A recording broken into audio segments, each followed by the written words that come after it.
We're here with head men's basketball coach Blake Mellinger after a 99-69 loss to the #1 ranked team in the nation, West Liberty. Coach, first of all, you were able to hold a very proficient offense in West Liberty, in the Hilltoppers offense that averages 106.9 points per game to 99 points. They also have been averaging almost 13 three-pointers made per game, and y'all held them to 11. So how pleased are you kind of on the defensive side? I know offense was a struggle today, but on the defensive side of the ball. I was pleased with the first half. We still gave up 63 points in the second half, which isn't good in any realm of the game. But I think a lot of that had to do with early in the second half we couldn't get shots to fall, and then once that happened, I think we lost our edge defensively, and that's kind of when things got away from us. The pace was where we wanted it. At halftime, we knew we really had to try to slow the game down, limit the possessions, and for the most part, we did that, or at least in the first half. But like I said, we came out and we missed some shots early that in my opinion we normally make, and then I think that just carried over to everything else. We lost our edge. We didn't defend as well as we were in the second half, and like I said, it's turned into run after run after run.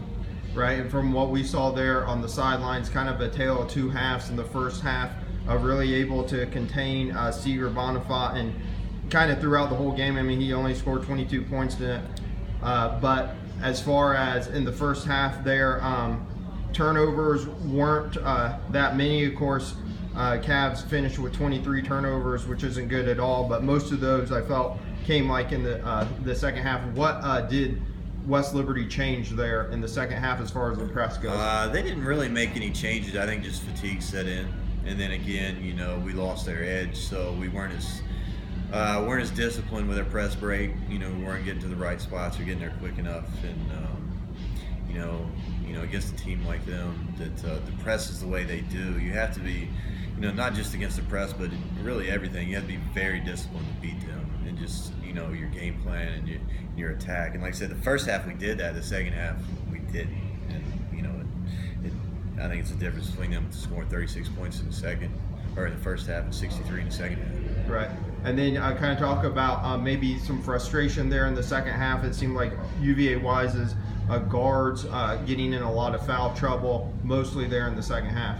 Yeah, but I mean, some of that, you can say whatever, foul that, maybe it was a foul, maybe it wasn't, but again, I think that goes back to we just didn't have the edge defensively that we had in the first half, and because of that, we were a step behind here, a step behind there, and that leads to fouls. If you could just talk a little bit about some bench players that came off. Corey Dick provided some pretty good minutes. He had 4 rebounds, I think, to go along with 4 points. A couple other players, Cameron Ford came and provided a little spark there on offensively. How encouraging is it to see that you can go into the bench there and get some production? Yeah, no, we're at the point in the season where those guys, they're comfortable enough to where they can give us a lot.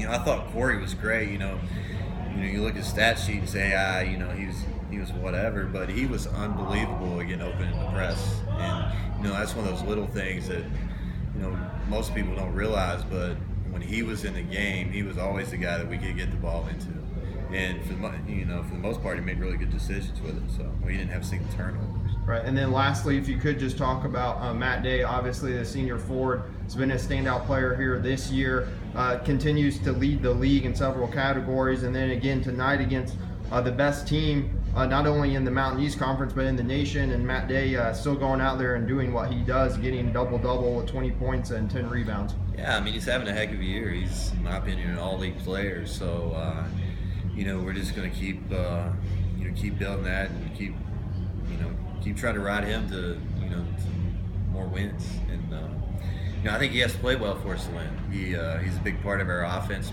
particularly. We couldn't get him quite as many looks in the first half as I would have liked, so we didn't get him off to the quick start like he's normally accustomed to. He still had a pretty productive game, but no, he's a guy that he's going to carry it. All right, thank you, Coach.